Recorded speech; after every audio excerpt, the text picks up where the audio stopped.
If you ever get a chance to visit Ghana, you will learn very quickly what its people value most: freedom and justice. In fact, it's their national motto. There's a good reason for it. Ghana sits on the coast of West Africa, dubbed the Gold Coast, and caught the attention of the Portuguese in the 1400s, who came looking for, well, gold, and they found it. Pretty soon, the trade in gold gave way for a new trade: humans. Now, other European countries wandered in on the action, so they started building forts along the coast to protect their interests. Forts like this one, Cape Coast Castle. A fortress with a dungeon where 1,300 slaves were cramped at any given time in cold, damp darkness, waiting for their passage through the door of no return. The Ghanaians are very serious about fish exports, and they should be.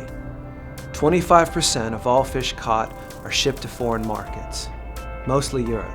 Years ago, they built an impressive dam that created the world's largest man-made lake, Lake Volta. Fishing is difficult and dangerous, so to increase profit margins, a new labor force is being brought in to help: children.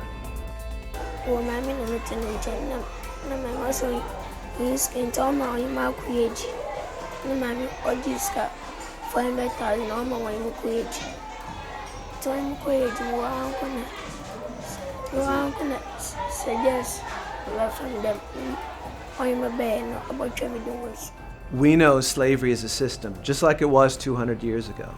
And if we want to change the system, we've got to get to the bottom of it.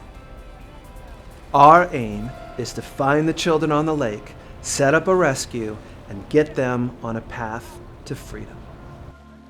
Our guide was a guy named Stephen from an amazing organization called Challenging Heights. So we chartered a boat and started tracking down any fishing boats with children on them. Like this one. That's Ebenezer. He's 7. While Stephen tries to comfort the little boy, his master argues with us why it's okay to force Ebenezer to work. I'll go very hungry if you go to school. That's his argument for keeping him out here. Throughout all of this, a 5-year-old boy, exhausted from the night's work, never wakes up. These boys are forced deep underneath the water to untie nets and to force out large fish. What's the biggest fish that you were trying to catch? Yes, and the stomach.